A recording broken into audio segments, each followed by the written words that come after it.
The Messiah said, "When you come to know yourselves, then you will become known, and you will realize that it is you who are the sons of the living Father. But if you will not know yourselves, you dwell in poverty, and it is you who are that poverty."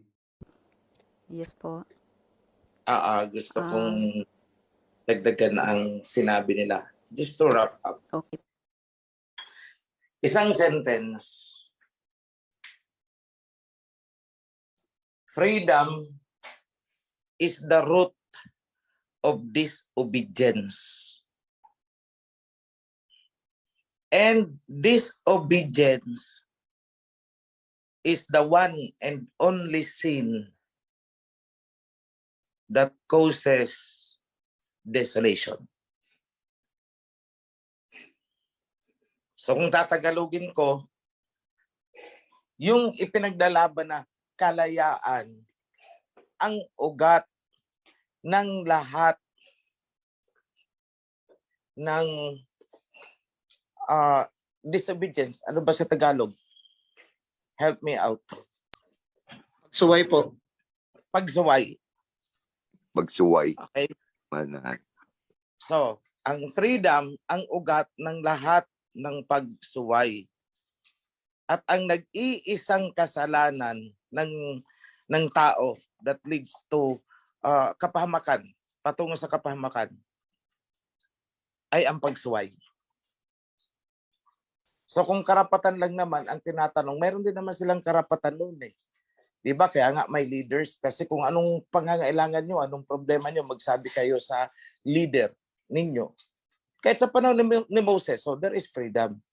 Pero tandaan natin, hanggang ngayon, may kasabihan sa atin, o not really kasabihan, kawikaan eh, mag-ingat daw, pag-ingatan mo ang dila mo. Dahil ang dila na yan ang pwedeng maglaglag sa'yo sa kapahamakan. Freedom. Kapahamakan. Okay? So, ganyan lang po yan kasimple, mga kapatid. Happy Sabat po sa lahat, sa buong mundo, sa mga kapatiran. Pagbati sa ating mahal na hari, King OHC, sa kaparian po natin, binabati ko po, Happy Sabat. Medyo ano lang po ako rito kay Moses. Moses and Elijah, special po si Moses sa Alahayam, alam po. Kasi nga, nagpapakita, nagsasalita siya sa kanya, hindi katulad ng sa iba, sa panaginip, gano'n. Si Moses po ba ay, sinabi ba ng Bible na siya ay namatay? Kasi mayroong transfiguration kasama ng Messiah, si Moses and Elijah. Parang baka special rin ho siya na hindi namatay, gano'n. At darating po siya sa Great Tribulation. Sinabi yan ng Biblia din. Nag-iisip lang po ako tungkol dito. Darating si Moses sa panahon ng kapighatian. Ganun po yun. Thank you po. Yun lang po, mga kapatid. Okay, ako na ang sasagot. Buhay si Moses, buhay si Elijah, buhay si Abraham, buhay si Isaac, buhay si Jacob. Lahat sila ay buhay. Yan lang po, mga kapatid. Hintayin nyo na lang ang ating Torah and Covenant. Maintindihan nyo yan. Yan lang po, kapatid. Chris Khalil. Bakit tinawag na kalayaan kung ang kahulugan pala daw ay paghihimagsik? Sis, Total gusto ko obedience. Yes po, mahal na hari. yung tanong na singit kanina. Bakit paghihimagsik kung freedom? Tama ba ang catch-up ko? Bakit paghihimagsik kung freedom? Okay. So, ganito lang yan kasimple isipin. Nung pumasok dito ang Christianity, tinutukan ng espada ang ating mga ninuno. Naghimagsik sila. Diba? Ngayon, ano yung paghihimagsik nila?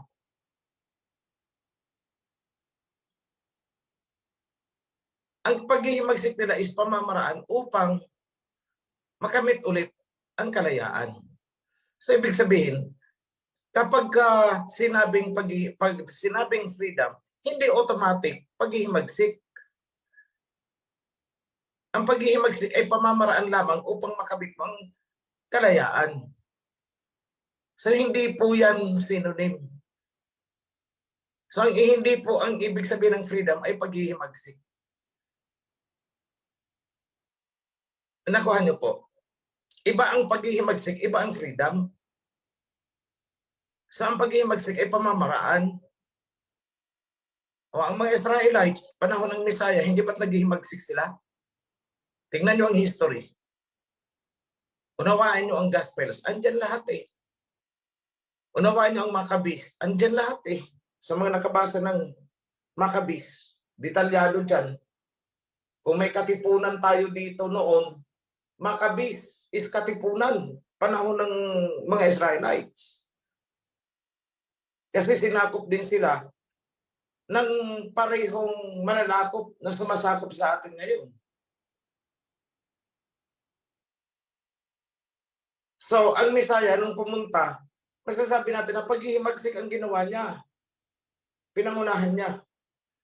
Pero, hindi isang paghihimagsik na madugo.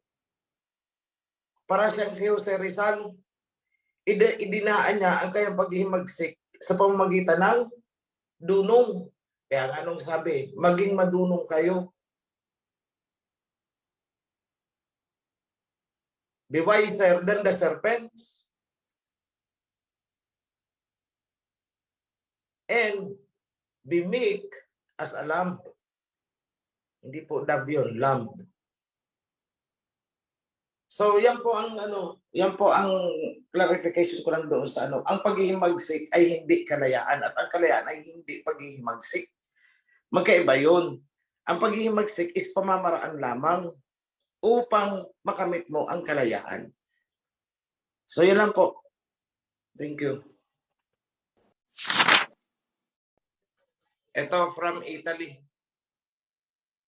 Tanong ko lang po. Ano to? So ang mga ginagawa po ng mga nagrarally sa ating bansang oper o sa buong mundo ay nangangahulugang sumasalansang po sa bansa ng ating alahayam. Sumisigaw ng kalayaan kahit sinong manalong presidente, nandyan pa rin sila sumisigaw ng kalayaan. Okay. Ito.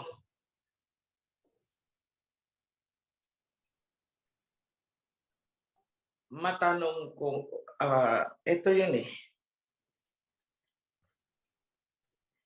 Ano yung tinutukoy mo na bansa ng alahayam?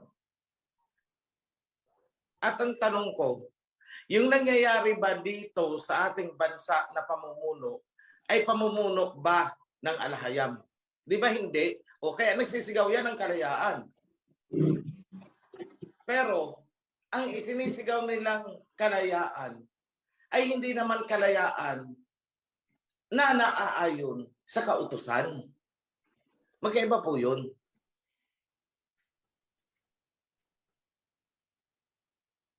Hindi lahat ng nagsisigaw ay tama ang isinisigaw. Tingnan nyo sa kalsada, isinisigaw nila kalayaan. O punta ka sa Amerika, isinisigaw nila kalayaan. Dapat daw payagan ng gobyerno ang aborasyon. O di ba? So hindi lahat ng sumisigaw ay tama.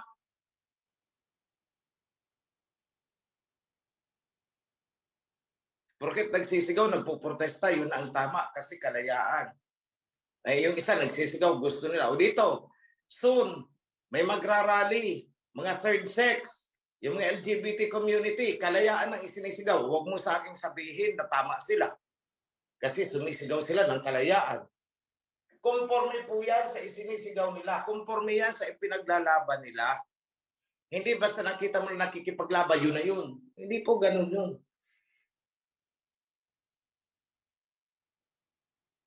Tingnan mo muna, ano pang isinisigaw nila? Pero kung dito nila ang gagawin sa loob, sa atin, magsisigaw-sigaw sila ng kalayaan at kung anong warawara ang aba, hindi pwede yan. Gusto mo ng kalayaan, lumabas ka dito. Kung anong klaseng kalayaan ba yan, isinisigaw mo. Kung ganun ang sagot ko doon sa mga nagsisigaw-sigaw dito ng karapatan. Karapatan ba ang pinagsasabi mo? Ano yan? Kasi kung hinahanap ninyo dito sa loob ng kawal ang karapatan na dati yung tinatamasa dyan sa labas, may kalayaan kayo lumabas. Hindi yung paaandarin ninyo dito sa loob ang kalayaan na gusto ninyo na katulad ng nasa labas. Kayo ang lumabas, huwag nang ipapasok dito yung kalayaan na gusto nyo. Yan lang po para malinaw tayo sa mga nakakarinig. Thank you. Maraming salamat po, mahal na hari. Okay, may question po tayo dito ngayon pero out of topic po ito. We can accommodate while wala pa. Out of topic, paano po malalaman na nagsara na ang covenant po? I-announce po ba ito ng mahal na hari o pag nagsimula ang pagsabog ng nuclear arm? Yan lang po. Maraming salamat po sa priesthood at sa mahal na hari. Parehong mali yung pamantayan na sinasabi niya na pagsabog ng nuclear o kaya kapag in-announce ko both ways, hindi po yun ang pagsasara ng covenant. Malalaman yung sarado na ang covenant kapag hindi na tayo pwedeng tumanggap ng sino man na gustong pumasok sa covenant. Pero hanggat pwede tayong tumanggap, ibig sabihin bukas ang covenant. Pero may mga pangyayari na mangyayari sa atin kung saan hindi na tayo pwedeng tumanggap ng members papasok sa covenant. So kung ano man yon ang nakakaalam, kung ano man talaga yan na pagsasara, kung paanong isasara, ay ang alahayam. Hintayin na lang natin yon. Yan lang po. Maraming salamat po, mahal na hari. So kapatid, nasagot na po ang inyong katanungan. Mapagpalang banal na araw po sa ating lahat at higit sa lahat sa ating mahal na hari, sa ating mga priesthood at sa buong kapatiran sa mandako ng mundo. Ang usapin po natin ngayon ay tungkol sa kalayaan. Ang itatanong ko po ay kalayaan ng pananampalataya. Pwede po ba nating gamitin na sukatan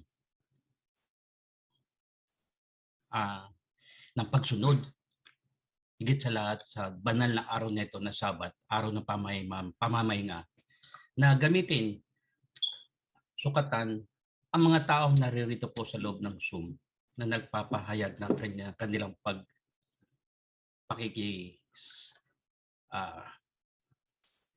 pakikipag-isa sa gawain sa banal na araw na ito.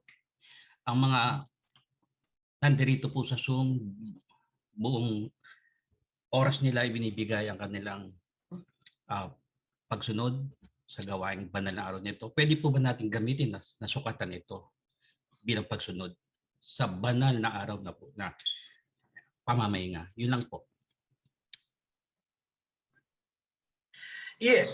In a sense, yes. Kapag nakakasunod kayo, it's because may kalayaan kayo. Tayong lahat. Pero yung tingin kasi ng iba sa kalayaan at karapatan is do what you want. Which is mali po yun. Do what is according to the covenant. Doon tayo malaya na gawin. Malaya tayong sumunod. Actually, malaya din naman tayong huwag sumunod. Pero sa labas ng covenant. Kasi automatic yan eh. Kapag nasa loob ka na ng covenant, you are bound by the law of the covenant. Yung covenant ang masusunod. Yung mga batas ang masusunod. So, malaya kang kumilos sa loob niyan. So, actually, bakit sinabi na ang kautusan ang nagpapalaya sa atin? Look at this. Panahon ng mga Israelites sa Egypt, hindi nila ma-invoke yung freedom, alipin sila. Inilabas sila sa Egypt, binigyan ng covenant. Yun ang naging kalayaan nila. Covenant. Sa loob ng covenant, may mga set of rules na dapat sundin. May mga batas, may mga decrees. Kung doon naman sasabihin na gusto naming malaya, ay hindi pwedeng sabihin na kalayaan yung pagsalansan sa kautusan. At sasabihin, ay, karapatan namin ito, may kalayaan. Ay, hindi. Kung gusto talagang maging malaya, aalis ka. Kung gusto mong masunod yung kalayaan, yung uri ng kalayaan na gusto mo. Kaya dyan sa mga nagsasabi na kalayaan, karapatan, isa lang ang tanong ko. Anong klaseng kalayaan, anong karapatan ba ang hinahanap mo? Kasi kung gusto mo ng karapatan, kalayaan, ang sinasabi mong karapatan at kalayaan ay magturo-turo ka ng kung anong katuruan, ay hindi po yan pwede dito sa loob ng covenant. Hindi pwede yan sa loob ng kawan. Hindi yan kalayaan na ginagawa mo. Kasi kung kalayaan yan, kapahamakan ang dala mo. Kapahamakan ang dala ng kalayaan na sinasabi mo. So that is not. So ulitin ko, may kalayaan tayo na gawin ang anumang gusto natin sa loob ng covenant. Within the framework ng covenant. Pag hindi sa loob ng framework ng covenant at ito'y pagsalansan, ay hindi ka malaya na gawin yan. Either magka-counseling ka, at kung ayaw mo magpahinuhod sa counseling, ay nasa labas ka. Kaya gusto kong samantalahin itong itong pagkakataon na to. Last week, may mga ipinatagpas ako. So, pinag-aralan ko muna mabuti yung nature, yung full nature ng kanilang action. Ano yung ginawa? At nung nakita ko na pagsalansan sa kautusan, ang advice ko is, let them undergo counseling. Ang sagot ng isa, walang pwedeng magbago sa akin. Walang sino man ang may karapatan na magbago sa akin, kundi ang alahayam lang. So di ang isinagot ko, sabi ko sa Joshua, sabihan mo yan, natatagpasin siya temporarily. At kapag binago na siya ng alahayam, tsaka na lang siya bumalik dito. Ayaw magpa-counseling galit na galit May karapatan daw siya. Pati yung sisi, sinampal. O yan ang kalayaan na gusto nila di sabi ko, tagpasin mo na yan. Magsisik pa ng audience sa akin. May isa dyan, siya daw si Mariposa, siya daw si Michael Arcangel, siya daw ang Misaya, siya daw si Jose Rizal, siya daw ang susi ng Divine Well. Ang daming kiniklaim. Sabi ko, tagpasin mo yan. Nung natagpas, ang sabi is, ayaw niya daw na gusto daw ako makausap. Sabi ko, ayaw ko nang kausapin ang mga ganyan. Aabutin na naman ako ng magdamag yan. Ang dami kong ginagawa. Pupuyatin pa ako niya ng wara-wara niyan. Tagpasin mo na. Kitang-kita nyo naman, tingnan nyo yung gustong mangyari. Tagpasin. So in short, yun ang karapatan, kalayaan na ipinaglalaban nila sa akin na hindi pwede yan.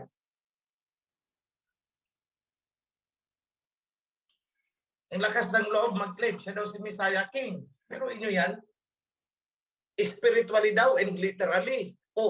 Ano yun? Siya daw si Michael Arcangel, spiritually and literally. Sa kapanahonan ito. Ano yun? May karapatan daw siya, karapatan. Ay sabi ko, hibang yan. Kalakas ng lobby kung ako nga hindi nagsasalita ng mga ganyan-ganyan Kailan nyo ako narinig magsalita na ako ang Messiah King sa panahon na to? Kailan nyo ako narinig nagsalita na ako si Michael Arcangel kahit symbolically? Hindi ko ginawa Hindi ko kiniklaim yan. O kung ano pa man dyan. So kalayaan, karapatan daw yun. Yun pinaglalaban. So sabi ko, tagpasin nyo na yan. Due process, due process. Ano pa ba yung ginawa ko? Wala ba akong karapatan na tagpasin? What I did is due process. Basahin nyo kay Peter. Kung sino ang inyong tanggapin. Whoever you bound on earth is bounded in heaven. Whoever you loosen on earth is loosened in heaven. Bakit? Na kay Peter kasi inihabilin ang key. O ganoon din naman po ngayon. Ano ba yung key? That is the authority. What gives you the authority? The wisdom na ibinigay sa iyo. That is the key. Tingnan nyo, bilyon ang tao sa mundo. Bakit hindi sila binigyan ng wisdom? Ibig sabihin nun, wala sa kanila ang key. Dahil ang wisdom, binibigay doon sa holder ng key kung kanino yan ibibigay. O yan, I give you the key. I give you the wisdom. I give you the authority. Ano man ang i-decree mo, basta naayon sa covenant, kakatigan ng divine law ng alahayam. So, sige, sabi ko, tagpasin nyo na yan. Kasi ayaw magpa-counseling eh. Sinasabi ko na magpa-counseling, ayaw. Aalis na lang daw siya. Ay, sabi ko, pag hinahamon ako ng ganyan, hinahamon kayo ng mga aalis na lang. Wala na tayong maraming pag-usapan, pagbigyan nyo na. Alisin. O, wala daw pwedeng magbago. Yung isa, wala daw pwedeng magbago sa kanya kung di ang alahayam. O di, sige, bumalik ka na lang. Tangkapin ka namin pag binago ka na ng alahayam. Dahil dito, hindi pwede dito yung wala ka ng respeto, pati sisi, sinasampal mo. Pati ang priest, sinasagot-sagot mo. At sasabihin mo, walang pwedeng magbago sa'yo kundi ang alahayam. Di alisin kita, ako nang mag-aalis sa'yo. Panagutan ko na. Pananagutan na kita. Sagot na kita. Umalis ka. At kapag ikaw ay binago ng alahayam, sabi mo, yung alahayam na makakapagbago sa'yo. Not anyone. Di, saka ka na lang bumalik dito pag binago ka na. So, in short, ito mga kapatid, sa usaping kalayaan, karapatan, wag po ninyong, mag-ingat po kayo sa inyong budhi. Dahil kung anong inyong nasa budhi, ano yung nasa inyong diwa, yun ang lumalabas sa inyong dila. At kung ano ang inilabas ng dila, yun ang magkakanulo sa iyo. So, lumabas sa kanyang dila ang mga ganun. Ay di yung pala nasa iyong diwa. Kung yan ang iyong nasa iyong diwa, yan ang nasa iyong budhi, wala ka pala sa covenant. So, anong ginagawa mo dito? Nagpipretend ka lang na sumusunod sa covenant. Pero, wala ka nang iginalang. Kung ibabalik kita sa panahon ni Moses, pati si Moses, sasampalin mo. So, automatic, huwag nyo nang sayangin ang oras ko, tagpasin nyo na yan, sagot ko. O di tinagpas siya. Ngayon, iiyak-iyak dahil gustong bumalik. Anyway, so yan lang po, mga kapatid, huwag po nating hamunin, nalalabas na lang kayo sa covenant, huwag nyo pong hamunin ang righteousness ng covenant. Dahil for sure, kapag ikaw ay tinagpas na ng righteousness na pinaiiral natin dito, mahihimas-masan ka, iiyak-iyak ka at kakatok ka pabalik. Pero gaya ng sinabi ko, mas madaling pumasok on the first time. Mahirap bumalik kapag ikaw ay natagpas na. Mahirap po bumalik. So please don't dare us. Dahil hindi po tayo kagaya ng mga sekta-sekta dyan.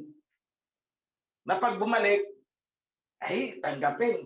Actually, sinusuyo-suyo pa nila ang ngayon dito. Hindi po. Don't expect po na susuyo-suyuin kayo.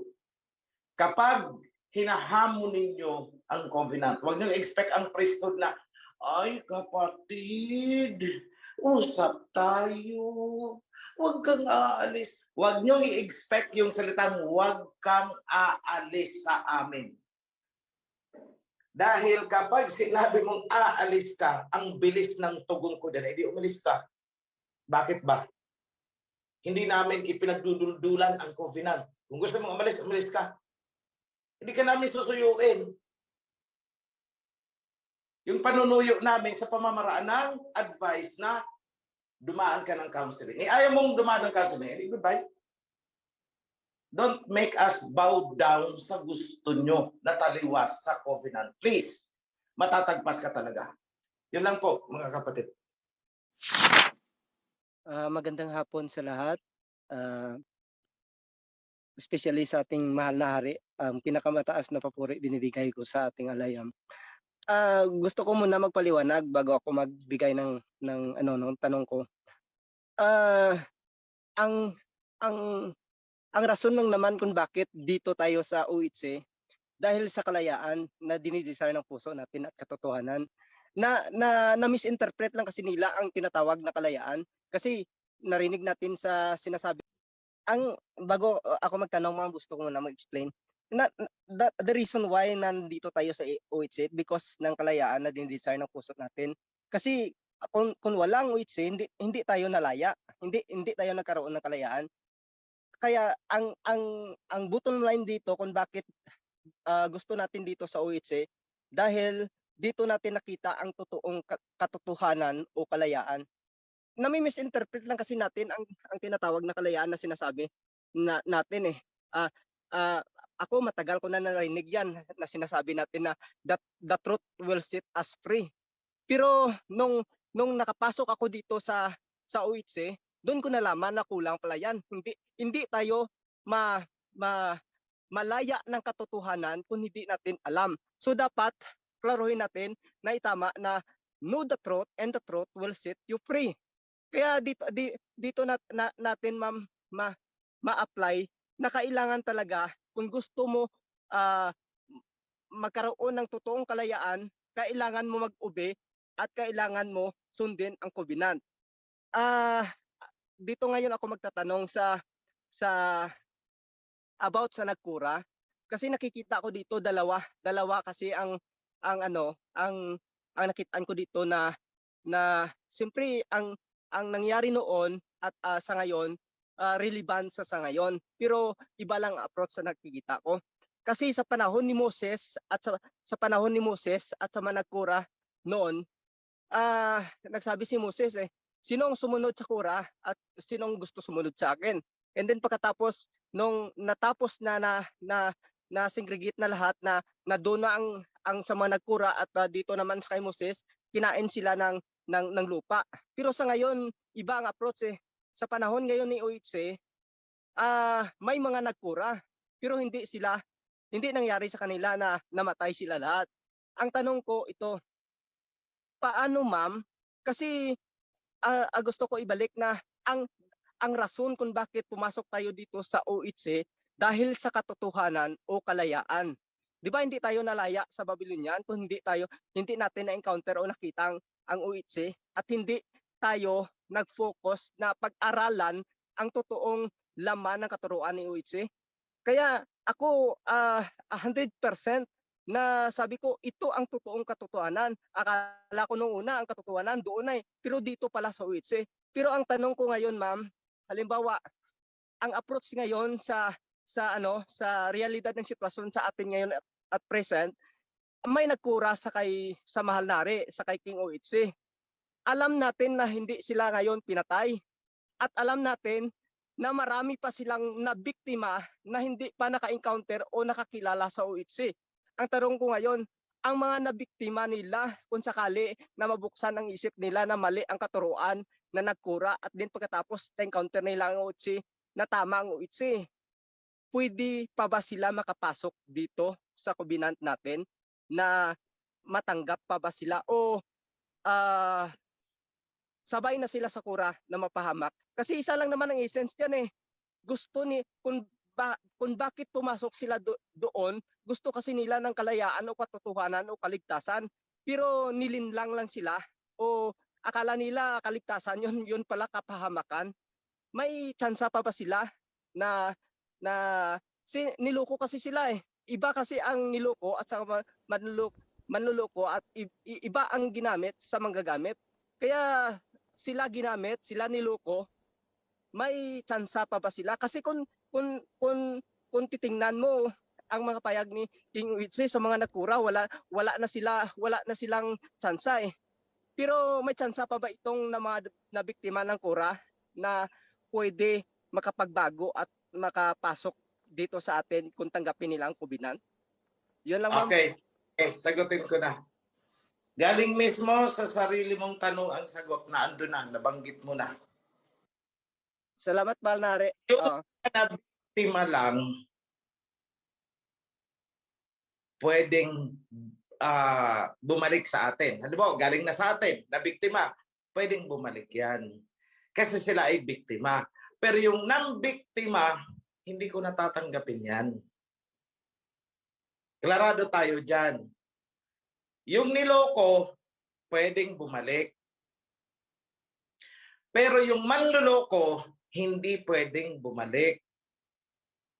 Kaya nga dito pag nagtagpas tayo, pag may pangyayari, involve ang buong chapter. Pinapatawag natin kasi inaalam namin sino ang nabiktima lang, sino ang promotor. Yung promotor, tatagpasin talaga yan dahil gumawa ka na ng mga hakbang na ikinawasak ng local chapter ng Kawan dyan. So ikaw na pasimuno niyan, tatagpasin ka, hindi ka na pwedeng bumalik. Yung mga na-influensyahan lang, pwedeng i-retain yan kung napakalaking kung sa English, if magpapa-counseling. Pag tinanggihan ang counseling, ibig sabihin talagang die hard sila doon sa leader-leadera nila. So they will be counted among those leaders. O pag natagpas sila din, nagmatigas, ayaw ng counseling, ay ibig sabihin, die hard ka talaga, isa ka sa promotor. Kaya nga, ayaw mong magpa-counseling eh.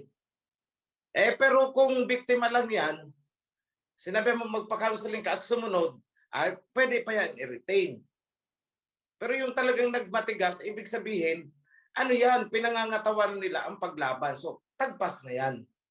Ngayon, o kagaya nitong mga tinagpas natin noon, andyan na, pangalanan ko na, sina Paul. Yung mga nabiktima niya na galing sa labas at pupunta sa atin, tatanggapin natin. Pero kung si Paul lang babalik sa atin, hindi. Dahil siya ang pasimuno. So kawawa, yung mga mabibiktima niya sa labas, na imbes na nakadiretso na sa atin, ay napunta pa sa kanya. Kawawa yun, mga naloko lang yun.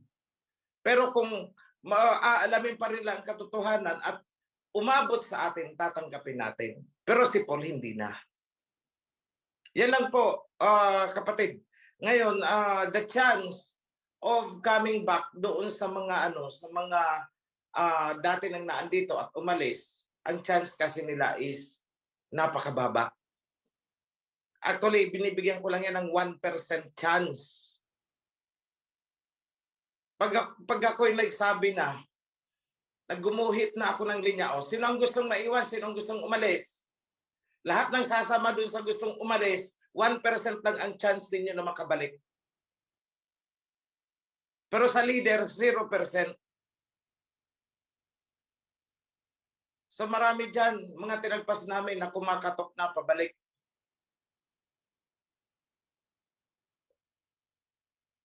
Pero nung inofera namin ng counseling, ayaw. Ay hindi. Hindi ko ang masusunod. Kung ano yung protocol namin sa mga bumabalik, sumunod ka. The mere fact na ayaw mong sumunod doon, isuwail ka. Ay hindi ka nagpapakita ka lang ng kasuwailan. Gusto mong masusunod. Pagbalik mo, gusto mo pa yata paglatag ka ng red carpet, ay hindi pwede yan. So yan lang po. I hope na sagot ko ang katanungan. Sa mga pasimuno, 0% yan.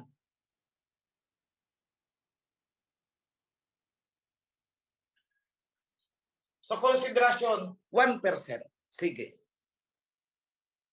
Provided na talagang complete submission ka. Pero kung hindi ka complete submission, ay nako, malabo.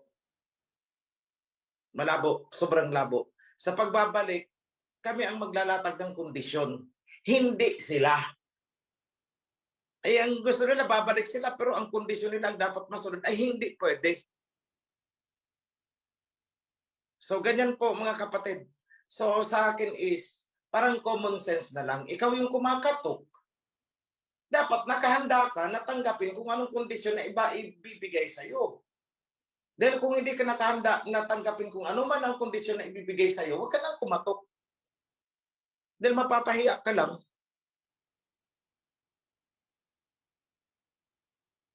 Ang iba kasi, ang humahadlang sa kanila is pride. Yan po, mga kapatid. Maraming salamat po, mahal na hari. May katanungan po dito. Binigyan po ng kalayaan ang lahing serpent upang masunod ang nasusulat. So ganito na po ba ang pagbawi ng kalayaan nila? Yes, technically yes. Para din matupad ang nasusulat. Di ba nasusulat din naman yan? Na paghihiwalayin ang tupa at ang kambing. Ang kambing ay kambing, ang tupa ay tupa. So binigyan sila ng kalayaan noon para masunod ang kasulatan. Nasusulat din naman na ihihiwalay talaga ang kambing sa tupa. So both ways, nasa kasulatan din po. Yan na po, sagot ko. Maraming salamat po. Sunod ang katanungan. Ang ginawa po ba ng mga Israelita sa paglaban o pagsuway kay Moises ng kalayaan, ang siya din po bang naging dahilan ng pagkabalam nila sa ilang at umabot sila ng 40 years? Galing po sa kapatid natin from Bulacan. Yes. Yes. Okay.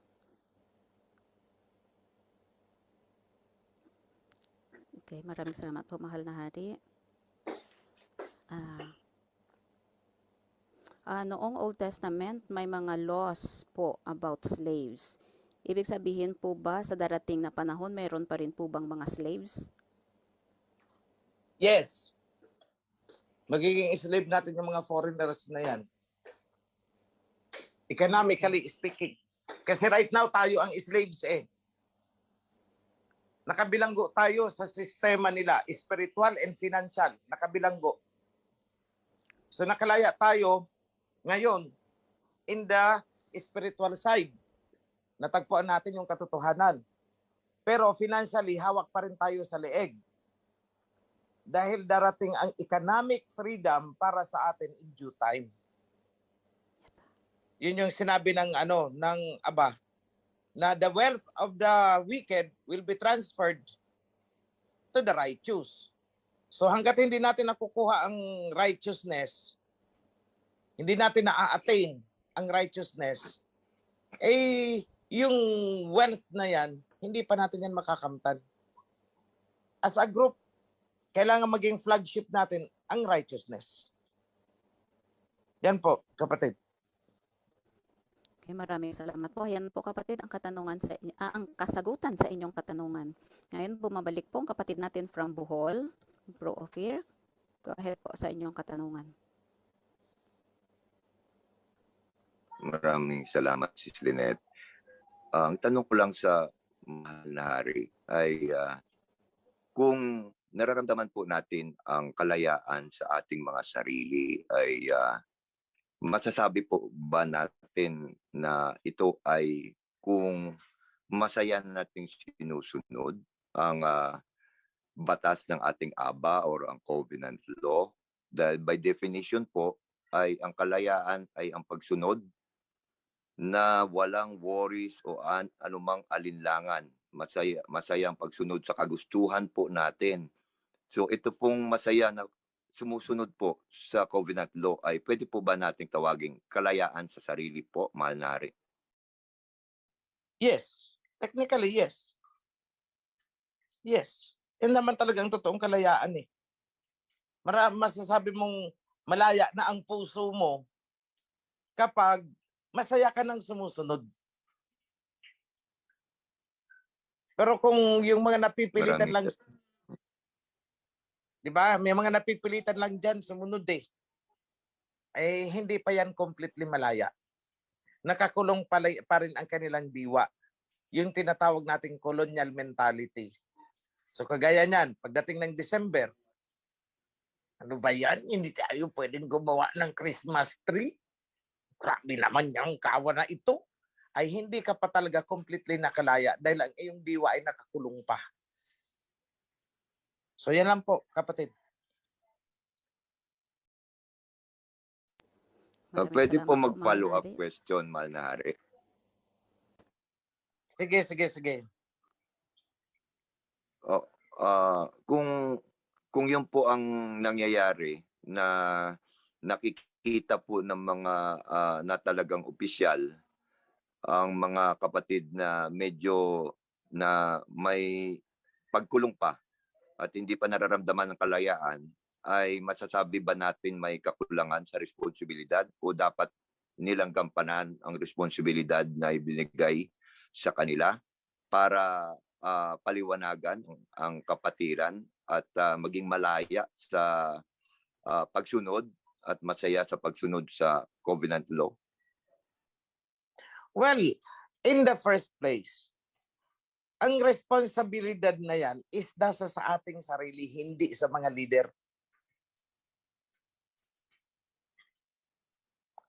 Individual responsibility yan. Kasi hindi naman nararamdaman ng mga leader kung anong nasa puso mo, nasa kalooban mo. So ikaw mismo, sariling pagsisikap mo, pagsumikapan mo na maunawaan, pagsumikapan mo sa sarili mo na magkaroon ka ng willingness na maging masaya ka dahil ikaw ay sumusunod. Pero kung ikaw ay nalulungkot at sa kalooban mo ay naghihimagsik dahil ang daming bawal at naiinggit ka doon sa mga nasa labas, lalo na sila nagpa-party-party kasi New Year, party-party kasi Pasko. Eh kung nandun pa rin sa kalooban mo, naiinggit ka doon at pagharap mo dito ay parang mabigat ang kalooban mo, hindi leader ang may problema dahil alam mo na kung ano ang dapat gawin at hindi pwedeng gawin eh. So it is everybody's responsibility sa sarili nila. Dahil at the bottom line, at the end of the day, tama naman ang sinasabi ng mga nagkukura na ang kaligtasan is actually personal yan. So, pag pumasok ka sa covenant, that is your personal decision. Kaya nga, sabi ko, huwag niyong pilitin ang ayaw. O naandito na sa loob, naghihimagsik, hahamunin ka pag lumabas. Mabilis. O sige, labas ka. Buksan mo ang pinto, labas na. O, wag tayong dadaanin sa parang naninindak pa. Ay, aalis ako. Sa labas na lang ako. Ay, sabi ko. Kaya ako yung Joshua. Sinasabihan ko sila, wag niyong i-provoke. Pero kung galing na rin lang sa kanila na gusto nilang umalis, dahil hindi nila kayang tanggapin ang protocol natin, eh, sang-ayunan nyo kaagad. Sinabi mo eh. O sige, labas. Yung bang parang sa atin, pag sinabing, tatalon ako, tumalon ka. Bakit ka nagpapapigil? Tumalon ka. Kung gusto mo, huwag kang magpapapigil. So sa atin kasi hindi uso yung magpipigilan, parang dinidare tayo. Eh kapag ganito, eh ayoko na lang. Eh di wag mo. That's my basic personality eh. Wag mong sasabihin na, ay, wag mong gawing bargaining chip na, ay, maalis ako. Kasi ang gusto mo, pigilan ka at pagbigyan na lang sa gusto mo. Hindi pwede yan. Kapag kayo, any one of you, is sinabing magpa-counseling ka, go, magpa-counseling ka. Pero sabi, bakit ako bibit-bitin sa counseling? Eh, may ginagawa ka eh. Nai-involve ka sa ganito eh. You have to go counseling. Eh kung ayaw mo, at sasagot ka pa ng ganyan na aalis na lang ako, nako, yan is the biggest mistake. Pag sinabi mong aalis na lang ako, direkta o indirectly, kung direkta mong sinabi sa Joshua, o sinabi mo yan sa kasamahan mo sa mga kawan at nakarating sa amin, the mere fact na binigkas mo yan, nagdideklara ka ng iyong pagkaswail at paghihimagsik. Umalis ka. Kasi hindi na kailangan na sinabi, wala naman akong sinabi sa inyo na ganito. Hindi. May binitawan kang salita. Regardless kung kanino mo sinabi yan at nakarating sa amin at napatunayan namin na sinabi mo nga yan, kahit kanino mo sinabi yan sa kawan, outright, alis. Dahil hindi natin kailangan yung mga rebellious ang kalooban. Dahil pagdating sa extreme, mga extreme na sitwasyon, lulutang at lulutang yan ang tatraydo. Yan lang po, kapatid.